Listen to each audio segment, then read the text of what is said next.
नमस्कार. बियॉन्ड बुक्सच्या नव्या कोऱ्या भागामध्ये आज आम्ही तुमच्या बरोबर आलेलो आहोत पुन्हा एकदा. आजच्या या नव्या भागामध्ये नवा विषय आणि तसेच नवे गेस्ट सुद्धा.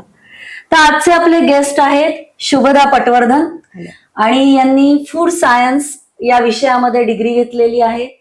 हे नक्की काय आहे, यात पुढे काय स्कोप आहे, आपण यात काय काय करू शकतो, हे आपण त्यांच्याकडूनच जाणून घेऊया.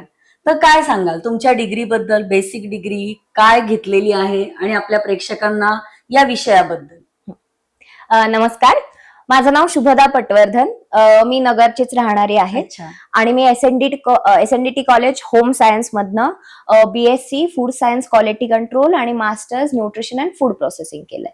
अच्छा, म्हणजे यातही क्वालिटी कंट्रोल, न्यूट्रिशन असे भरपूर विषय दिसत आहेत आणि होम सायन्स परत. मग हे नक्की काय, कुठले कुठले विषय असतात यामध्ये? आणि जी बेसिक डिग्री तुम्ही म्हणताय बीएससी, ही आपल्याला 12वी नंतरच करता येते? येस, ऍक्च्युली ह्याच्यासाठी एलिजिबिलिटी म्हणजे पात्रता म्हणाल तर तुम्ही 10वी नंतर पण 11वी साठी घेऊ शकता, which is called as vocational training. मग व्होकेशनल ट्रेनिंगच्या अंडरच एसएनडीटी ला पण आहे. 11वी 12वी पासूनच तुम्ही हे ऑप्ट करू शकता किंवा 12वी प्लेन सायन्स केल्यानंतर तुम्ही हे डिग्रीला ऍडमिशन घेऊ शकता. सायन्स कंपल्सरी आहे कारण त्याच्यात बराचसा पार्ट हा केमिस्ट्री रिलेटेड येतो. जेव्हा आपण क्वालिटी कंट्रोल कडे बघतो तर त्याच्यात बराचसा अनालिसिस हा केमिस्ट्री रिलेटेड असतो. त्यामुळं बायोलॉजी किंवा मॅथ्स दोन्हीपैकी कुठलाही सब्जेक्ट तुमचा असू शकतो, पण 12वी सायन्स असणं कंपल्सरी आहे. आणि एंट्रन्स वगैरे म्हणाल किंवा ऍडमिशन रिलेटेड प्रोसेस म्हणाल तर सगळ्याच कॉलेजला एंट्रन्स असते असं नाही. युनिव्हर्सिटी टू युनिव्हर्सिटी किंवा इन्स्टिट्यूट टू इन्स्टिट्यूट हे व्हॅरी होतं. जर काही स्पेसिफिक रिजन मध्ये जर जास्त त्याला डिमांड असेल आणि ह्याचं असं असतं की कमी लेवलवर किंवा खूप कमी कॉलेजेस असल्यामुळं कोटा पण त्याचा कम्पॅरेटिव्हली कमी असतो. तुमच्याकडे येणाऱ्या जर ऍडमिशन जास्त असतील तर मग तुम्हाला एंट्रन्स वगैरे हे सगळं थ्रू स्क्रीनिंग होतं. पण जनरली बॅचलर्स लेवलला तुम्हाला डायरेक्ट ऍडमिशन मिळू शकते विथ कट ऑफ जो काही त्या स्पेसिफिक कॉलेजेसचा किंवा युनिव्हर्सिटीचा असेल विथ दॅट. म्हणजे कॉलेज स्वतःची अशी परीक्षा घेतं आणि त्यामध्ये तुम्ही पास होणं आवश्यक आहे. मग असे किती कॉलेजेस आहेत महाराष्ट्राचा विचार करता? महाराष्ट्राचा विचार केला तर एसएनडीटी जे आहे ते बऱ्यापैकी सगळ्यात जुनं कॉलेज आपण म्हणू शकतो जिथे हे कोर्सेस चालवले जातात. एसएनडीटी सोडून आता युनिव्हर्सिटी, पुणे युनिव्हर्सिटी जी आहे त्याच्या अंडर पर बरेचसे कॉलेजेस आहेत. जसं बारामतीला गेलात तर विद्या प्रतिष्ठानचं कॉलेज आहे, तुळजाराम चतुर्चंद म्हणून एक कॉलेज आहे. औरंगाबाद जे आता आपण छत्रपती संभाजीनगर म्हणतो तर तिकडे गेलात तर Marathwada university, Babasaheb Ambedkar Marathwada university. So त्या युनिव्हर्सिटीच्या अंडर पण बरीचशी कॉलेजेस आहेत जिकडे फूड सायन्स, फूड टेक्नॉलॉजी हे सगळे कॉलेजेस किंवा डिपार्टमेंट्स रन केले जातात. बर, आणि मग त्या कॉलेजची एंट्रन्स दिल्यानंतर त्या लेवल प्रमाणे तुम्ही तिथे ऍडमिशन घेऊ शकता, बरोबर? आणि यानंतरही आपल्याला कुठूनही मास्टर्स करता येते? हो, कुठूनही करता येतं, पण अगेन आय विल से की ह्याच्यात 3 वेगळे पार्ट्स आहेत. जसं आता आपण फूड सायन्स आहे, फूड टेक्नॉलॉजी आहे आणि न्यूट्रिशन, तर हे 3 वेगळे पार्ट आहेत. तुमचं बॅचलर्स कशात झालंय आणि त्याच्यात असं असतं की मास्टर्सला तुम्ही ऍडमिशन घेताय तर काही स्पेसिफिक सब्जेक्ट्स तुमचे त्यात असणं, कव्हर झालेले असणं गरजेचं असतं. मी मध्ये ब्रेक करते थोडा. जे बीएससी म्हणतात त्याच्यात मग कुठले सब्जेक्ट असतात आणि परत मास्टर्सला वेगळं काही स्पेशलायझेशन? म्हणजे बेसिक आहे, यामध्ये नक्की कुठले विषय घेतले जातात? ओके, सो बॅचलर्स जे आहे जर तुम्ही सेम सब्जेक्ट मध्ये करत असाल, जसं की फूड सायन्स, मी बॅचलर्स पण फूड सायन्स केलं आणि मास्टर्स पण फूड सायन्स केलं, तर त्याची लेवल ऑफ डिटेल्स बदलत जातात. म्हणजे आता मी जर सुपरफिशियली एखाद्या फूडचा स्टडी केला असेल तर त्याचा अजून डीपर नॉलेज, म्हणजे जसं आपण ABCD आधी अल्फाबेट शिकतो, मग वर्ड्स, मग सेंटेन्स, सो तसा त्याचा डीपर स्टडी वाढत जातो. सो तो डिफरन्स आहे बॅचलर्स आणि मास्टर्स मध्ये. बर, पण बेसिक म्हणजे बीएससीचा विषय वेगळा आणि मास्टर्स वेगळं असंही तुम्ही करू शकता? हो, पण अगेन मी जसं म्हणलं की कॉलेज टू कॉलेज आणि युनिव्हर्सिटी टू युनिव्हर्सिटी त्याची एलिजिबिलिटी बदलते.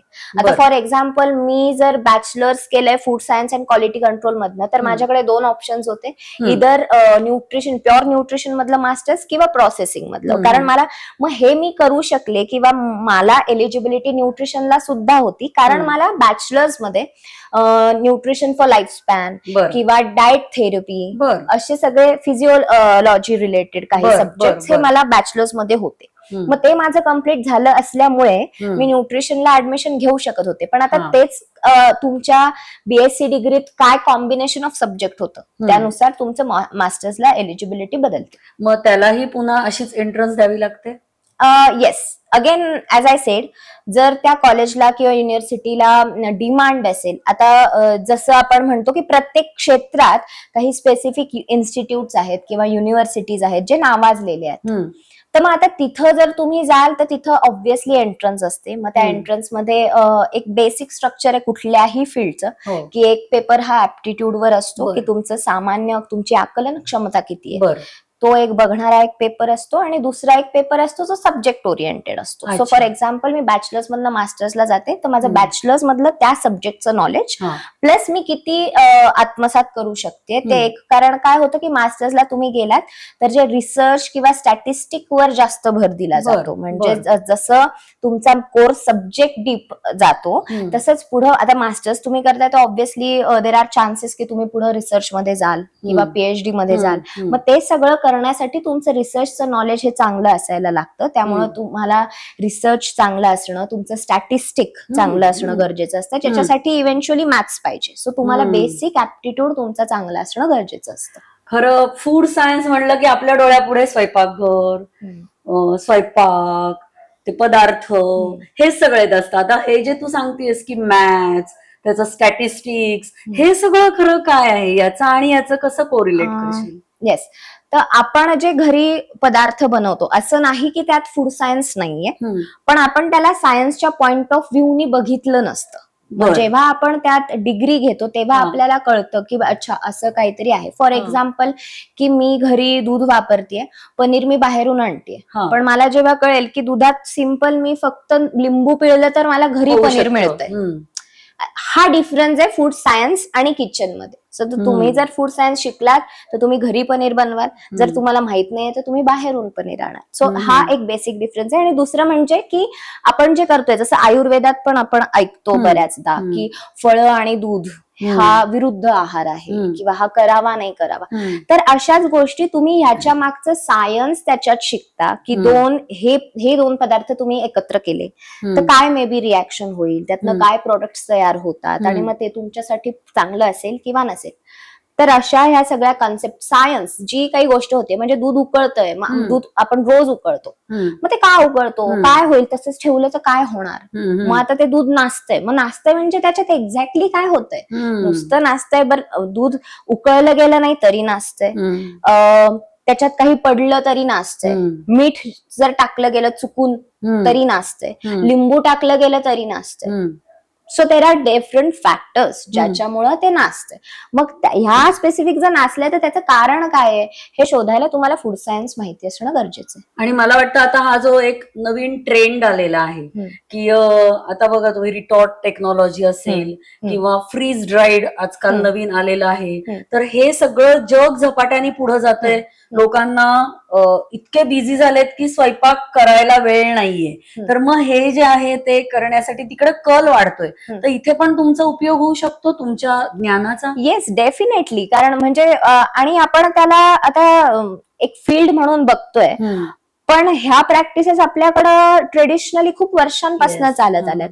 म्हणजे जे आपण समजा फ्रीज ड्राईंग शिकतो, आता फ्रीज ड्राईंग ठीक आहे, फ्रीजला टेक्नॉलॉजी लागते, पण जी वाळवण प्रक्रिया आपण म्हणतो डिहायड्रेशन, मग आता डिहायड्रेशन बऱ्याच वेगळ्या वेगळ्या पद्धतीने केलं जाऊ शकतं. पण आपल्या घरी जे पापड कुरड्या बनतात तर ते ट्रेडिशनली ड्राईंग किंवा डिहायड्रेशन हेच आपण त्याच्यात युज करतो. जे लोणची बनतात, मग लोणच्यात जे आपण टाकतो साखर, मीठ किंवा तेल, तर हे सगळे नॅचरल प्रिझर्वेटिव्ह. बरोबर. तर हे बरोबर. ट्रेडिशनली युज केलंच जात आहे. आणि आता करंट लाईफस्टाईलचा जो चेंज येतोय किंवा ट्रेंड्स येत आहेत हम्म. त्यानुसार घरी बनवण्याचं प्रमाण कमी झालंय हो. किंवा क्विक बनणारं कन्व्हिनियन्स हो, फूड हो, ज्याला आपण म्हणतो हो. त्याची डिमांड जास्त झालीय. त्याच्यामुळं ऑफकोर्स या प्रोसेसिंग क्षेत्राला भरपूर म्हणजे डिमांड आहे. बरोबर. आणि एक नोटीस केलं तर कधी बंद न होणारी कमॉडिटी ही आहे. म्हणजे खरंय. We have been through pandemic खरंय, इन खरंय, रिसेंट खरंय. इयर्स. हम्म. सो तेव्हा पण सगळ्या गोष्टींना बंदी आली होती एक्सेप्ट फॉर फूड. सो बरोबर आहे, बरोबर दिस इज आहे. अनएंडिंग. आणि हे जे न्यूट्रिशन आपण सारखं ऐकतोय, आपल्यावरती बंबार्डिंग होतंय त्याच्या न्यूट्रिशन व्हॅल्यूज काय आहेत, हे काय, तर हे सुद्धा फूड आणि हे सायन्स आणि हे न्यूट्रिशन हे परत काय, याचं काय आहे बुवा, हे वेगळं Okay. आहे, कसं सांगशील? ओके. तर फूड हे बेसिक क्षेत्र जर आपण घेतलं ना तर त्याच्यात फूड सायन्स, फूड टेक्नॉलॉजी आणि फूड न्यूट्रिशन या 3 वेगळ्या कॉन्सेप्ट पडतात. बरं. आता फूड सायन्स म्हणजे काय, तर मी बेसिक पाहिलं की अच्छा ह्याच्यात कार्बोहायड्रेट्स आहेत, फॅट आहे, काही प्रोटीन्स आहेत, किंवा ह्याला मी जर पाण्याच्या प्रेझेन्स मध्ये गरम केलं म्हणजे हो, आता हो. समजा आपण रव्यामध्ये पाणी टाकलं तर त्याचा उपमा बनतो, तर ते टेक्स्चर रव्याचं वेगळं बनतं. बरोबर. त्याच रव्याला जर मी नुसतं भाजलं तर तो वेगळं. ब्राऊन होतो, किंवा त्याच गव्हापासूनच बनलेली बरोबर. त्याला जर पोळी बनवली तर त्याचं टेक्स्चर बरोबर. किंवा ओव्हरऑल हे वेगळं असतं. नुसतं डिरेक्टली फक्त ड्राय हीट दिली तर ते वेगळं बनतं. सो हे झालं फूड सायन्स. आता फूड टेक्नॉलॉजी म्हणजे काय, की मग मला आता पोळी करायची, मग पोळीसाठी बनवण्यासाठी ती मॅन्युअली न बनवता मला काहीतरी टेक्निक वापरायचे, तर पोळी बनवण्याचं यंत्र, ही झाली टेक्नॉलॉजी. आणि न्यूट्रिशन म्हणजे काय, जेव्हा ते मॅन्युअली बनलंय की मशीननी बनलंय हा माझा इंटरेस्ट नाहीये, पण त्याच्यात कार्ब्स किती आहेत किंवा प्रोटीन किती आहे, मी काय घेतो त्यातून. येस, हा. न्यूट्रिशनली ते कसं आहे हे झालं न्यूट्रिशन. तर ह्या 3 वेगळ्या गोष्टी आहेत. तर न्यूट्रिशनचा वाढणारा अवेअरनेस किंवा न्यूट्रिशनचं वाढणारं इम्पॉर्टन्स आपण बघाल तर काही मिसकन्सेप्शन हे खूप जास्त प्रमाणात वाढलेत. कारण स्वतःच्या अनुभवानुसार किंवा काही ऑनलाईन मिळालेल्या ज्ञानावरनं अर्धवट खूप ज्ञानावरून. कन्क्लुजन्स बनवले जातात, जे कधी कधी चुकीचे असतात किंवा कधी कधी फारच हार्मफुल सुद्धा असू शकतात. बरोबर. तर न्यूट्रिशन म्हणजे फक्त तुम्ही लहानपणापासून जे आपण ऐकत आलोय की हे हेल्दी फूड आहे ते खाल्लं म्हणजे न्यूट्रिशन चांगलं झालं असं म्हणू शकत नाही. तर न्यूट्रिशन ही फक्त चांगलं खाणं हे नाहीये, तर तुम्ही जे खाताय ते तुम्हाला व्यवस्थितरित्या पचणं, त्यातले जे काही पोषक तत्व आहे ते तुमच्या बॉडीत चांगल्या प्रकारे ऍब्झॉर्ब होणं, जे गरजेचं नाहीये ते बाहेर टाकलं जाणं, आणि ओव्हरऑल तुमची हेल्थ व्यवस्थित राहणं, हे सगळी प्रोसेस मिळून न्यूट्रिशन ही कन्सेप्ट बनते. सो प्रॉपर नॉलेज असणं आणि प्रत्येकासाठीच्या न्यूट्रिशनल गरजा ह्या वेगळ्या असतात. म्हणजे जसं आपण बघतो की आता एखादी मुलगी जेव्हा मोठी होते किंवा जेव्हा मेन्स्ट्रुअल सायकल सुरू होते, तर मेन्स्ट्रुअल सायकल सुरू झाल्यानंतर तिच्या बॉडीच्या न्यूट्रिशनल गरजा वेगळ्या असतात, प्रेग्नन्सीत वेगळ्या असतात. माणसांच्या लाईफमध्ये सुद्धा एकदा अडल्टहुड आलं त्यानंतर त्यांचा वर्क स्टाईल कशी आहे, म्हणजे बैठे काम करतायत की थोडंफार हालचालीचं काम आहे, किंवा मग कामगार माणसं किंवा बांधकामात काम करणारी माणसं की ज्यांचं दिवसभर हेक्टिक काम असतं. प्रत्येकाची गरज वेगळी. ग्लोब वाईज पण बदलतं. येस, ग्लोब वाईज बदलतं, जॉग्राफिकल रिजन वाईज बदलतं, टेम्परेचर वाईज बदलतं. So it keeps on its dynamic. बरोबर. It changes with time, it changes with location, everything. खूपच डीप खरं तर हे सगळं. जितकं आपण जाऊ तेवढा हा विषय आणखी आणखी आणखी खोल होत जाणार आहे. तर मला आता पुढचा सगळ्यांच्या दृष्टीने प्रश्न असा आहे की हे आपल्याला एवढं सगळं नॉलेज तर ह्यातून मिळतंय, स्कोप याचा पुढे ही डिग्री मी घेतली किंवा यातली मास्टर्स मी केलं किंवा मी यात PhD केलं, जे काय असेल, तर मला पुढे जाऊन मी कुठल्या इंडस्ट्रीमध्ये माझ्या स्वतःला सिद्ध करू शकते. Okay, I would say actually eventually हे त्या माणसाच्या पोटेन्शियलवर असतं, पण तरी पण कोर्सचा स्कोप म्हणून आपण पाहिलात तर खूप फ्लेक्सिबल आहे. कारण फूड ही खूप अगदीच बेसिक डेली नीड आहे, आणि त्यामुळे तुम्ही म्हणाल तर आता आपल्या आसपास जसं जसं आपण आधीच डिस्कस केलं की लाईफस्टाईल बदलत चालली आहे, तर त्या लाईफस्टाईल नुसार म्हणजे आपल्याकडे आधी एवढ्या फूड इंडस्ट्रीज नव्हत्या, किंवा आधी असं पोळी वगैरे कुठल्या तरी दुकानात कधीच मिळालेली आपण हॉटेल काढायचं, हॉटेल काढायचं काढायचे किंवा घरी जरी असेल मला हॉटेल नाही काढायचं पण मला रेडी पोळी एखाद्या वेळी मिळाली तर चालणार आहे. हो. सो अशा इंडस्ट्रीज खूप जास्त वाढत चालल्या तर तुम्ही जॉब करू शकता. तर त्या जॉब मध्ये पण वेगळे वेगळे प्रत्येक इंडस्ट्रीचे जसं आपल्याला माहितीये प्रोडक्शन वेगळं असतं, प्रोडक्शन किंवा मॅन्युफॅक्चर असतं किंवा मार्केटिंग असतं. मग तुम्ही बॅचलर्स ह्याच्यात करून मास्टर्स केलं पुढे तर मग मार्केटिंग मध्ये तुम्ही जाऊ शकता किंवा एखादा अंतरप्रिनर तुम्ही बनू शकता जसं की फूड बिझनेस ऑपरेटर्स असतात वेगळे वेगळे. सो अंतरप्रिनर म्हणजे तुम्हाला डायरेक्ट एखादी इंडस्ट्रीज काढायला पाहिजे असं नाही. एखाद्या छोट्या प्रोसेसिंग युनिट पासून तुम्ही सुरू करू शकता, एखाद्या स्टार्टअप पासून किंवा एखादं हॉटेल असू शकतं किंवा इव्हन चहाचा ठेला चालवणारा माणूस तोही एक. आणि आता खूप फॅड आलंय आणि खूप चहाचे स्टॉल्स आहेत जे जसं MBA चायवाला आहे तर खूप फेमस होत आहे. सो त्याला मरण नाही. सो अंतरप्रिनरशिप एक आहे, जॉब आहे. हे सोडून FSSAI जे आहे food science right. So that is a governing body of India जे फूड रिलेटेड गोष्टींना गव्हर्न करतं. मग त्याच्या अंडर बरेच ट्रेनिंग प्रोग्राम्स होतात. सो प्रत्येक इंडस्ट्रीमध्ये काही स्पेसिफिक नंबर ऑफ लेबर्सच्या मागे काही specific number of people, trained people असणं गरजेचं असतं. मग त्याच्यासाठी जे हे सगळे ट्रेनिंग प्रोग्राम्स असतात ते तुम्ही कंडक्ट करू शकता एकदा तुम्हाला FSSAI ऑफिसला जाऊन किंवा त्यांचे जे ट्रेनरसाठी जे ट्रेनिंग होतात ते ट्रेनिंग तुम्ही घेऊ शकता. आणि मग तुम्ही तुमचं एखादी लॅब किंवा तुमचं एखादं ऑथरायझिंग एजन्सी सुरू करू शकता ज्याच्या अंडर तुम्ही वेगळ्या इंडस्ट्रीमध्ये वेगळ्या लोकांना किंवा वेगळ्या ज्यांना गरज आहे त्यांना तुम्ही ट्रेनिंग देऊ शकता. ऍट दी सेम टाइम आता जसं जसं अवेअरनेस वाढत चाललाय तसं तसं लोकांचं एक लक्ष असतं की ह्या फूड ऑपरेटरचं मी काहीतरी विकत घेतेय तर मग त्याच्याकडे FSSAI नंबर आहे अगदीच अगदीच बघितलं जातं. येस. तर मग हे सगळं जे प्रोसेस असतं किंवा FSSAI चे लायसन्स जे तुम्हाला मिळावे लागतात मग त्यासाठी तुम्ही मेडिएटर म्हणून काम करू शकता की मी फूड बिझनेस ऑपरेटर आहे पण मला माहित नाहीये की मला प्रोसेस काय करायची. वेबसाईटवर सगळं असतं पण if I need a facilitator तर एखादी अशी ऑर्गनायझेशन असते, एजन्सी असते जी मला FSSAI पर्यंत सगळं कारभार करण्यासाठी मेडिएटर म्हणून मदत करू शकते. सो हे पण एक फील्ड आहे.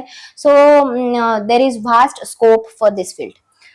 आणि मग हे जे होम सायन्स आपण जे म्हणतो हे सगळं जे आहे होम सायन्सच्या अंडरच येत असतं का?